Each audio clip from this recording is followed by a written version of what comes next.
Baik,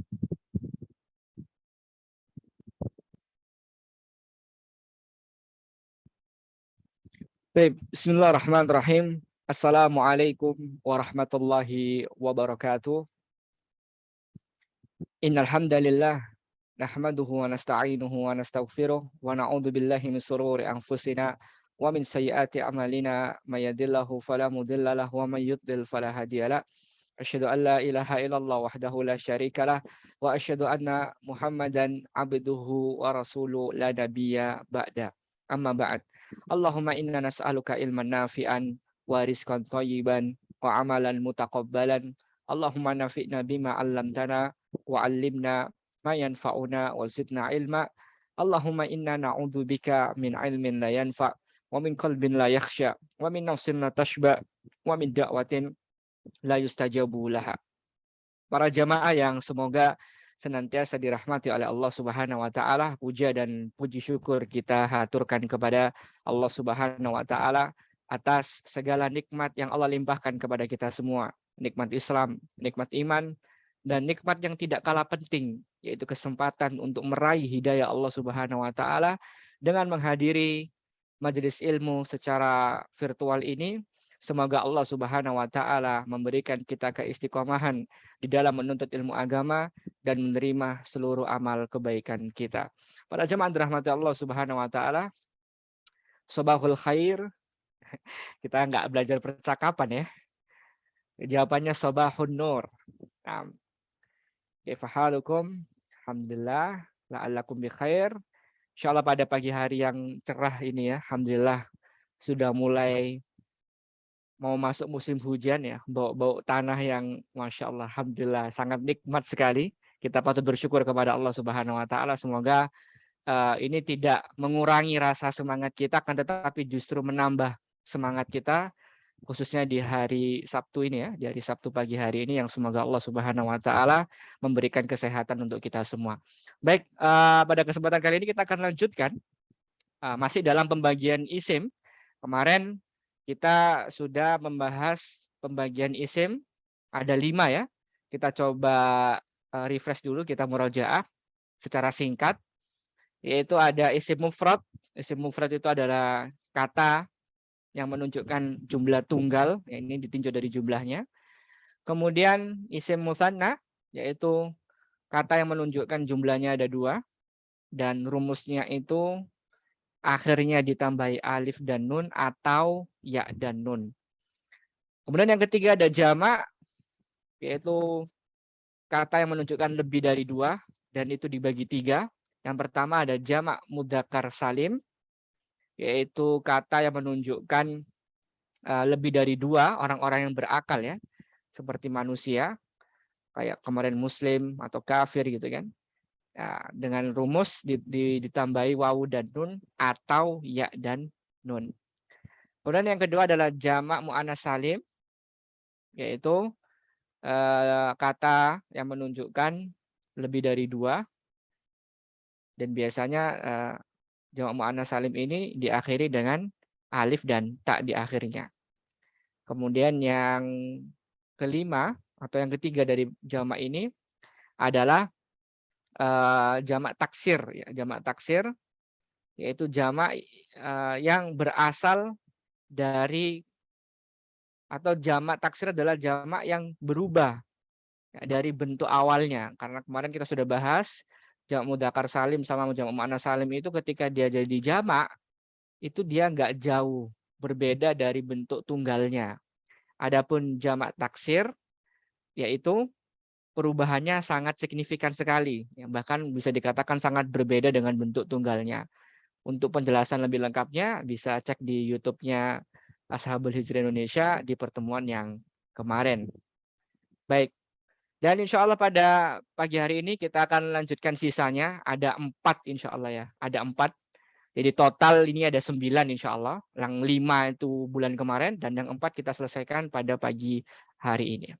Nah, Ustaz, PPT yang bisa disiapkan Ustaz.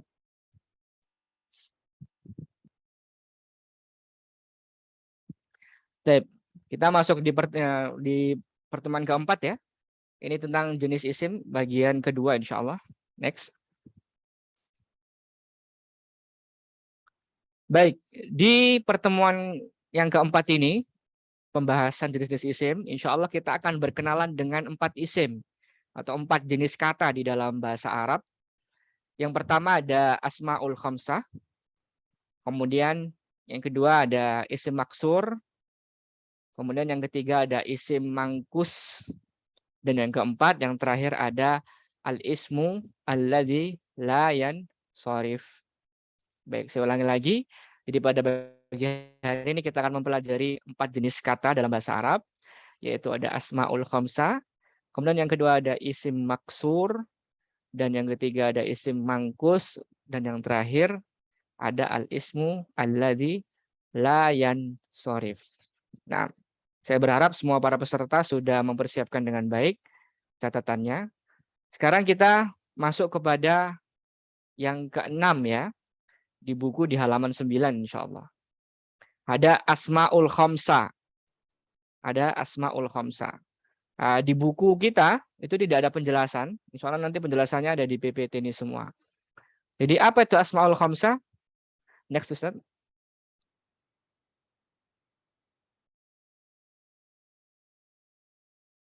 Baik.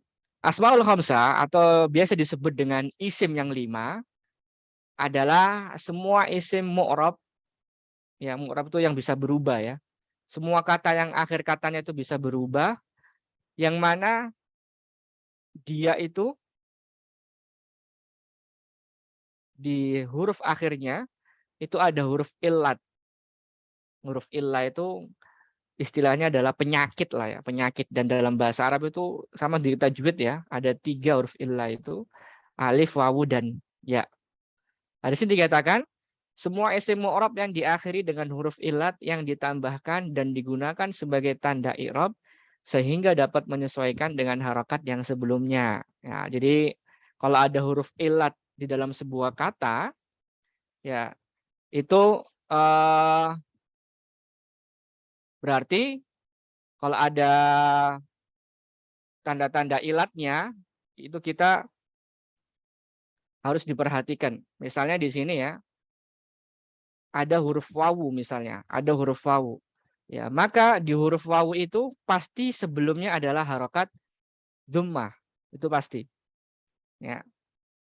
Dan kalau seandainya harokat sebelumnya itu kasroh, ya maka dia ada huruf ya. Ya, ada huruf ya. Dan kalau sebelumnya itu harokatnya alif, maka huruf ilatnya adalah, mohon maaf, kalau sebelumnya harokatnya adalah fathah, ya maka huruf ilatnya adalah alif. Itu sudah kaidah umum. Jadi saya rasa tidak ada kesulitan di sini, sangat mudah sekali untuk mengidentifikasi huruf ilat tersebut, ya, karena sudah pasangan. Jadi kalau wawu sukun itu mesti sebelumnya adalah dhammah. Kalau ya sukun itu sebelumnya pasti adalah kasroh harokatnya. Dan kalau alif pasti harokat sebelumnya adalah fathah.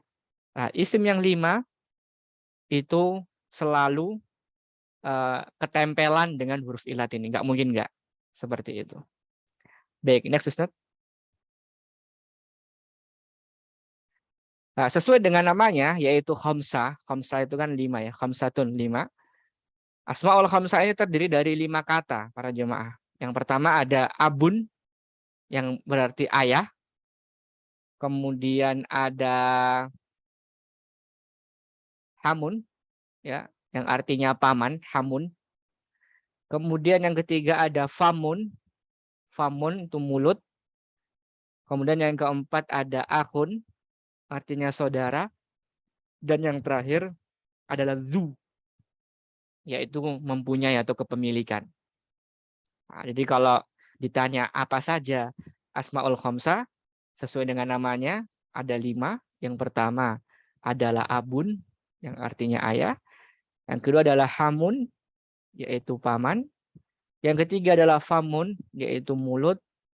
Yang keempat adalah akhun, yaitu saudara. Dan yang kelima adalah zu, yang artinya kepemilikan. Kepemilikan. Sampai sini saya rasa juga tidak ada kesulitan, sangat mudah sekali insya Allah. Tinggal dihafalkan dengan baik abunnya, hamun, famun, akhun, dan zunya. Baik Ustaz, kita lanjut. Ini yang tidak ada dalam buku kita, dalam kitab kita. Maka saran saya agar para peserta mencatat dengan baik, ya, mencatat dengan baik tentang syarat-syarat asmaul khamsah. Ya, syarat-syarat asmaul khamsah. Kapan sih yang 5 ini tadi, ada abun, ada hamun, ada famun, ada akhun, ada zu, itu bisa masuk dalam kategori asmaul khamsah? Nah, kapan terjadinya? Nah, di antara dalam 4 poin ini. Berarti otomatis kalau nggak ada poin-poin ini, maka kata tersebut tidak masuk dalam kategori asmaul khamsah. Yang pertama, syaratnya adalah harus idhofah. Yang dimaksudkan harus idhofah adalah isim tersebut itu harus sudah diidhofakan atau berada dalam sebuah frasa dengan isim yang lainnya. Maksudnya nanti kita akan belajar ada mudhaf ilaih. Maksudnya dia harus menjadi sebuah sandaran. Ya, jadi dia ini nggak bisa berdiri sendiri, nggak bisa. Harus bersambung dengan yang lainnya. Gitu kan. Misalnya di sini kalau yang kita lihat di kitab abuka. Nah, dia harus bersambung dengan kata ganti ka itu misalnya. Jadi dia kalau sendiri abun, nah dia nggak masuk asmaul khamsah. Tapi kalau dia idhofah, ya dia sebagai sandaran abuka, ya, ayahmu, gitu kan. Nah, maka dia masuk dalam asmaul khamsah. Jadi syarat pertama dia harus menjadi sandaran, dalam artian dia tidak bisa berdiri sendiri, harus ada temannya yang nempel pada dirinya. Itu yang pertama, harus idhofah. Yang kedua, syarat asmaul khamsah adalah harus mufrad. Ya, harus mufrad. Mufrad kemarin apa? Ya, betul. Mufrad kemarin adalah tunggal. Jadi dia jumlahnya harus tunggal.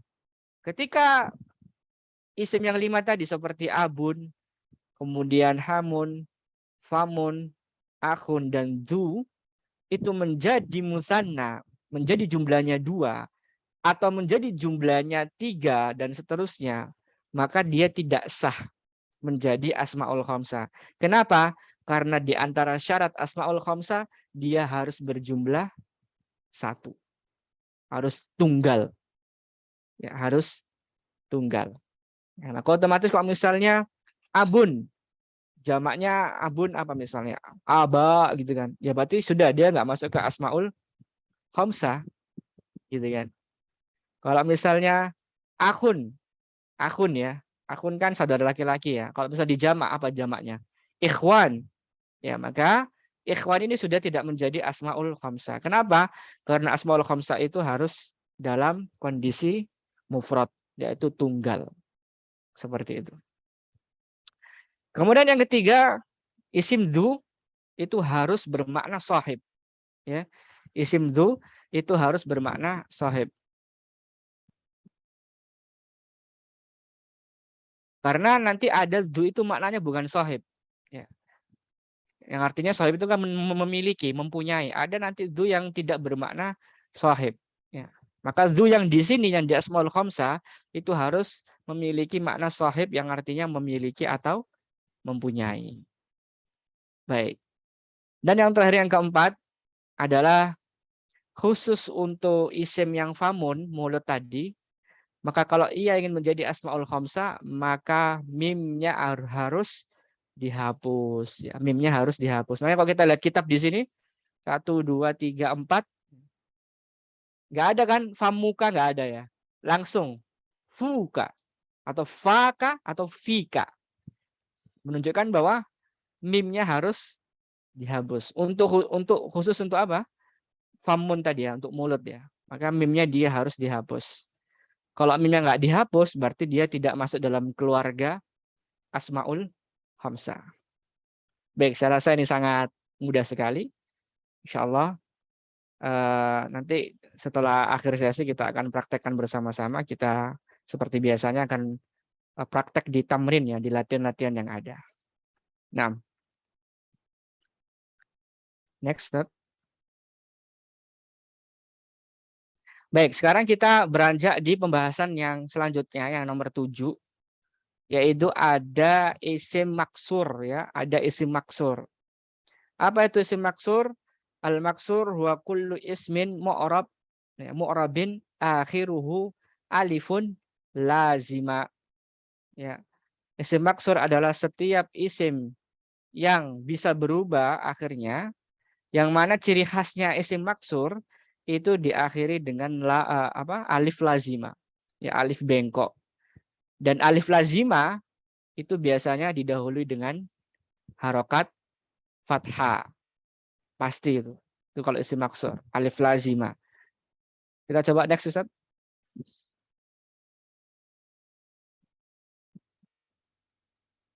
Nah, ya. Jadi isim maksur adalah isim yang diakhiri dengan alif lazima. Biasanya alif lazima mayoritas itu harokat sebelumnya adalah fathah. Ya. Kalau bahasa kita alif bengkok.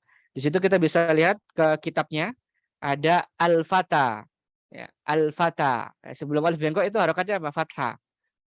Al-fata artinya apa? Pemuda. Ya, pemuda. Kemudian di situ ada al-wusta. Ya, al-wusta yang tengah-tengah. Nah, di situ sebelum alif bengkok harokatnya adalah fathah. Kemudian al-mustafa, ya al-mustafa yang dicintai, yang disayangi, yang kita banggakan ya, al-mustafa yang mulia. Ya, di situ sebelum alif bengkok harokatnya adalah fathah. Kemudian juga al-huda, ya petunjuk, al-huda. Al-huda ya itu yang benar tulisan Arabnya kayak gini para jemaah. Yaitu ada alif bengkoknya di akhirnya dan sebelumnya adalah harokatnya fathah. Kemudian juga nama orang ada Musa di situ. Musa juga diakhiri dengan alif lazima dan harokat sebelumnya adalah fathah di atas sin. Dan yang terakhir adalah Aisyah. Ya, Aisyah juga sama, diakhiri dengan alif lazima yang sebelumnya adalah harokatnya fathah. Ini sangat mudah sekali menurut saya. Sangat mudah sekali. Baik, kemudian kita lanjutkan. Yang ke-8 yaitu adalah isim mangkus ya, isim mangkus. Isim mangkus. Jadi al-mangkusu ya, al-mangkusu huwa kullu ismin mu'rabin akhiruhu ya'un lazimatun maksuratun ma qablaha. Ya. Mangkus adalah setiap isim yang mu'rab yang diakhiri dengan ya lazimah maksuratun ma qablaha. Yaitu harokat sebelumnya adalah harokat kasroh. Ya, berbeda dengan isim apa tadi? Isim maksur. Kalau isim maksur didahului dengan harokat fathah. Tetapi kalau untuk isim mangkus itu diakhiri sebelum akhirnya itu, sebelum alif bengkoknya itu diakhiri dengan apa? Harokat kasroh. Bedanya di situ. Jadi kalau maksur fathah sebelum alif bengkoknya, kalau mangkus kasroh. Kita lihat di situ contohnya ada al-hadi. Ini orang yang memberikan petunjuk al-hadi. Al-hadi itu dia diakhiri dengan apa? Dengan kasroh. Az-zani orang yang berzina yaitu juga diakhiri dengan kasroh sebelum alif bengkok. Kemudian ada ad-da'i. Ada ad-da'i yaitu diakhiri sebelum alif bengkoknya, ya-nya itu adalah dengan kasroh. Kemudian ar-rami. Ar-rami ini orang yang melempar ya. Ar-rami orang yang melempar itu juga diakhiri dengan kasroh sebelum alif bengkoknya. Dan yang terakhir adalah al-qadhi, hakim atau pemutus perkara ya. Al-qadhi itu juga diakhiri dengan kasroh. Ya. Itu isi mangkus. Saya rasa sangat mudah sekali untuk mengidentifikasinya, tinggal kita banyak-banyak latihan untuk bisa bertemu dengan isim-isim ini. Nah, isim mangkus ya, isim diakhiri dengan alif lazimah, yaitu harokat sebelumnya adalah harokat kasroh. Nah, dan kita lanjutkan yang terakhir insya Allah ya. Kita singkat saja. Yang penting nanti kalau bahasa Arab itu sebenarnya yang paling penting adalah perbanyak latihan. Ya, perbanyak latihan sehingga kita bisa mengembangkan kemampuan kita. Adapun materi setiap pertemuan insya Allah tidak perlu terlalu banyak, akan tetapi bisa difahami dengan baik dan bisa diaplikasikan. Baik, yang terakhir adalah al-ismu alladhi la yansarif wal ismu alladhi la yadkhulu alaihi tanwin. Yang dimaksud dengan al-ismu alladhi la yansarif adalah isim yang tidak masuk di dalamnya harokat tanwin. Ya. Isim yang tidak ditanwinkan. Jadi sampai hari kiamat dia tidak boleh tanwin. Ya. Padahal kan kalau kita flashback dulu nih di pertemuan-pertemuan yang pertama, bahwa saya pernah menyampaikan ya bahwa hukum harokat asal pada sebuah kata itu kan duma ya, dumatain. Kecuali kalau misalnya ada alif lam maka dia menjadi duma gitu kan. Tapi secara umum kalau masih nakiro, masih bersifat umum pasti tanwin. Lah, di sini di ismul ladzi sorif itu nggak boleh. Itu nggak boleh. Nah, ini dari sini nanti kita akan menghasilkan bahwa ketika baca kitab atau baca nama orang nih, atau baca nanti ada namanya daerah atau suatu kota, itu nggak asal-asal semua ditanwin. Ya, kan nanti berdalih gini, loh Ustadz kan nggak ada alif lamnya, ya nggak apa-apa saya tanwin. Nah, padahal tidak semua yang tidak beralif lam itu boleh ditanwin. Ada di mana? Ada di sini. Al-ismul ladzi la yansarif ya. Tidak semua yang tidak diawali dengan alif lam itu ditanwin. Dan itu kita harus belajar. Di sini kita baca di buku ada contohnya Aisyatu. Ya, Aisyatu itu enggak boleh bacanya Aisyatun. Nah, itu jelas salah.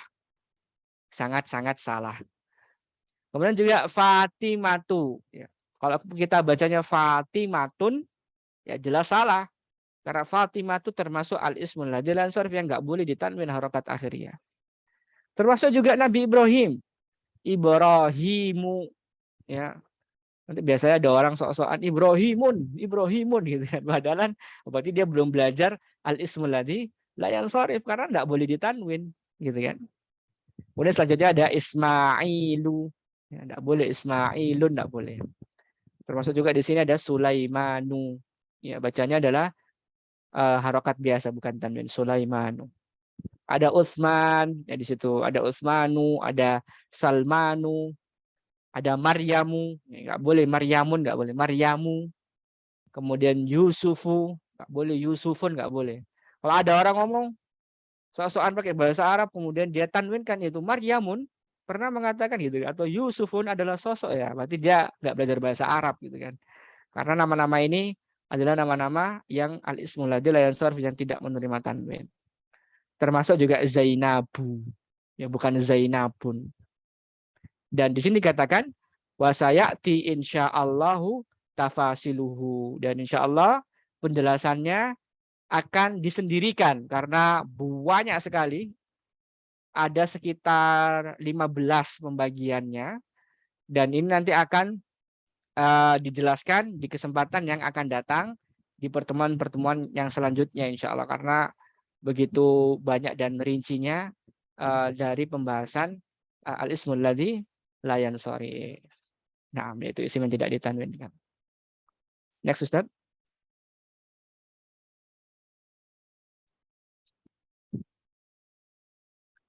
Baik, alhamdulillah. Pagi hari ini sangat ringan sekali insya Allah, dan saya berharap tidak ada kesulitan bagi para peserta. Insya Allah kita akan lanjutkan.